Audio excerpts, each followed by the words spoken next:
Hi everyone, it's QuickyBaby and welcome back to World of Tanks, and today you've got the pleasure of watching an absolute disgusting replay from the North American server from our hero Tiny Mouse playing in the Phoenix. This is a reward version of the infamous WT Alpha 100 that was removed from the game practically a decade ago and then brought back for the low price of 100,000 gold. And I'm happy that I'm able to talk about this because when we saw that the Phoenix was going into the game for 100,000 gold, we should have really figured out that Tier 11 was coming, right? When Wargaming probably thought, okay, Tier 11 is really happening, we're going to do this. When you think about it, they brought out their first Tier 10 reward vehicles inside loot boxes, and they brought back possibly their number one money maker in the game, the Phoenix. But funnily enough, they actually didn't bring back that many of them. Only 3,000 of them available for 100,000 gold on the European server. I think Wargaming could have probably done far more. But I guess what they really didn't want to do is to unleash tens of thousands of these inside the matchmaker, because boy is this a toxic tank, and you're going to see exactly why today.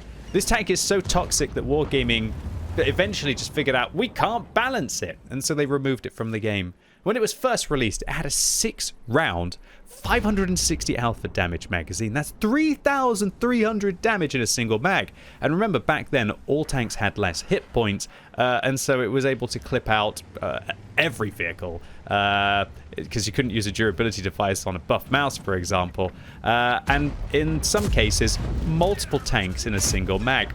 Just like this, 2,350. And remember, this vehicle used to have a whole extra round back in the day as well to be able to deliver to whoever it wanted.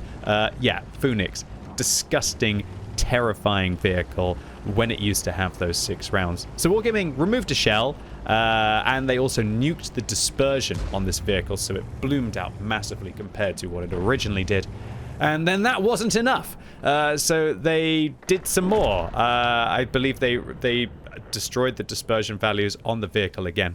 Oh, and also, by the way, when they removed that shell, they didn't give it any reload compensation. Or if they did, it was like a second. But that's not like losing 1 out of the 6 shells that you had on the vehicle.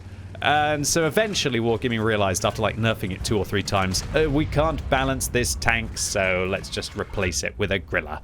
And to be fair, a griller does make way more sense at tier 10 after the WT Alpha Panzer IV compared to this monstrosity. It's a bit like back in the day when the FV215B 183 used to lead on from the Tortoise. You're playing like a heavily armored tank destroyer that has big DPM, low alpha damage, and then suddenly they expect you to completely relearn how to play when you get to tier 10 because you're playing something with the highest alpha damage in the game, the FV215B183, which has now been removed and placed as a reward vehicle. And a whole extra load of tanks were added into the game to lead towards the FV405, which definitely makes more sense than having it lead on from a Tortoise, right? And this was in the same predicament. So honestly, Wargaming removing from the game, I think it probably improved World of Tanks. I think the Griller is a fine vehicle and a decent vehicle at that as well. So all in all, it was such a weird year of World of Tanks, really. That's my conclusion to this video. It's been such a weird... yeah, okay, that's it. Thank you so much for watching. You get it, you get it. It has been a weird year of World of Tanks. And it's been a very weird year as well, considering... because me and a lot of the other CCs were delivering feedback behind closed doors, we kind of knew that tier 10 tanks were coming, but I couldn't really... Sorry, not tier 10. Tier 11 tanks were coming, but I couldn't say anything. And also couldn't really like... I might have been able to figure it out if I didn't know, considering how rampant Wargaming were with trying to monetize tier 10 this year with those loot boxes and also with the Phoenix being released. Because they knew that tier 11 was coming, and as soon as tier 11's coming, are people going to want to spend so much to be able to get the Chieftain? Are people going to want to spend so much to get the Phoenix? No, they definitely wouldn't be, because tier 11 would be the new highest tier, and everything else would be devalued. So Wargaming definitely brought out those assets that they kept in the closet for as long as possible, when they knew that they would still be at peak value. But look, they're a business, they're going to do that kind of thing. A little bit dirty though for the player base, and I really think that kind of value that you feel when you get a tier 10 in World of Tanks has just been absolutely destroyed this year. But oh well, tier 11 at least for now for the next 3 to 5 years, and then tier 12. Kind of feels a bit more like WoW expansions there. The thing about WoW expansions, however, is that World of Warcraft, when the expansion happened, literally all of your previous gear was completely useless. At least in World of Tanks, you can still play those vehicles in exactly the same way, unless they get nerfed. That means that every time you put effort into getting something, you'll still be able to play it. It's just, it won't be quite the same matchmaking later on. And as we all know, matchmaking is kind of key for World of Tanks for our enjoyment, right?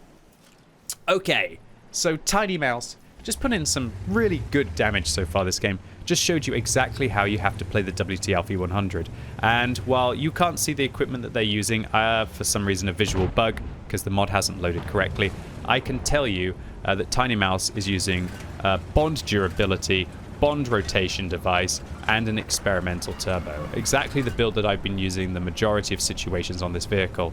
Sometimes I'll drop out the durability and use coated optics for when I really want to play at long range. But as I've said multiple times this year in the videos that I've featured for the WTLV 100, I absolutely was playing this tank wrong.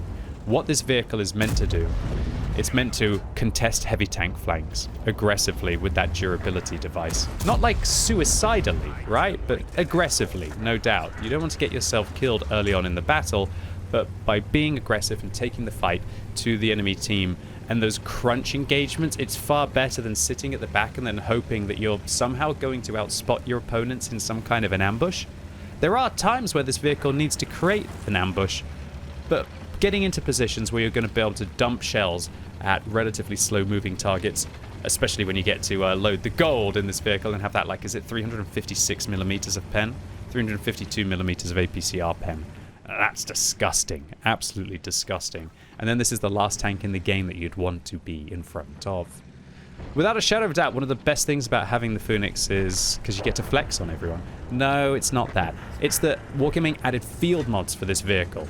And everyone knows that for the rentals that they release for the last Waffenträger game mode, the rentals don't have field mods. And having all of the field mods on this vehicle absolutely revolutionized how you can play it.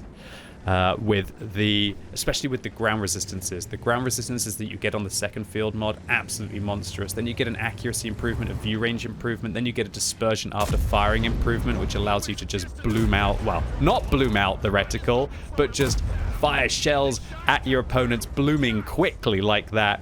And suddenly, you know, if that extra shell went in against the 60 TP and they appear on less than half hit points, absolutely disgusting. The final field mod doesn't really make too much difference on this vehicle, but I would personally take the reverse speed so I can try and escape round corners, or even in this case, you know, because this is a rear-mounted glass cannon, tiny 20 millimeters of turret armor tank, then reverse out quicker and then be able to forward speed to kind of get back into cover as well.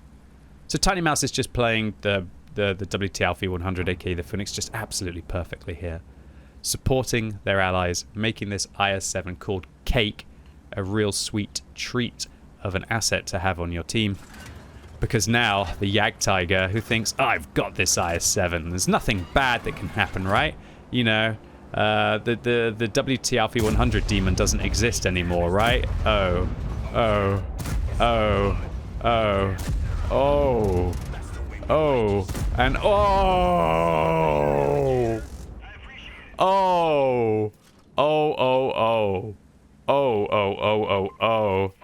yeah, and look, Tiny Mouse says, I love you, IS-7. Bro, I think the IS-7 probably loves you.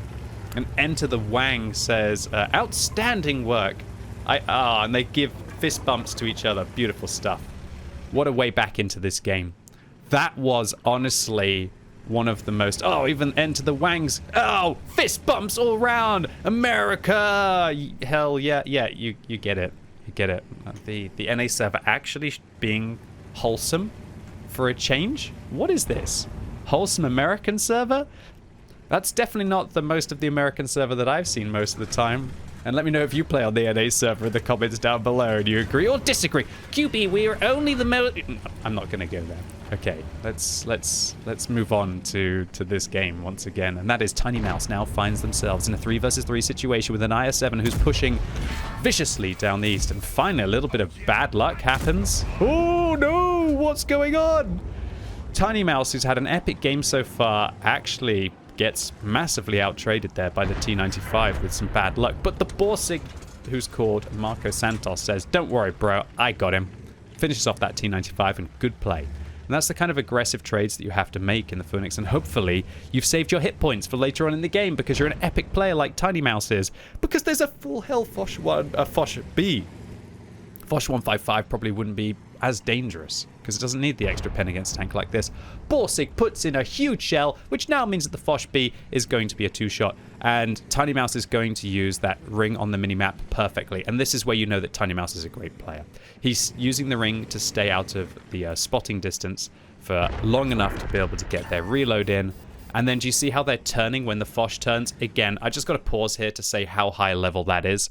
When the way that they're zooming out and then looking to see which way the Foch is facing, and then they're mirroring their actions so they're able to run away. I just looked like I was part of Team Rocket or something. I don't know. Anyway, you get my point. It's actually useful, right? When they turn like this, and then you can kind of like follow around the rock, really high level gameplay there by Tiny Mouse, showing you why they're an excellent player who's absolutely crushing this game and why they have 3 marks of excellence on their WTLV 100, something I don't think I could do. I don't have the patience, maybe even the skills that you have, Tiny Mouse, in this vehicle.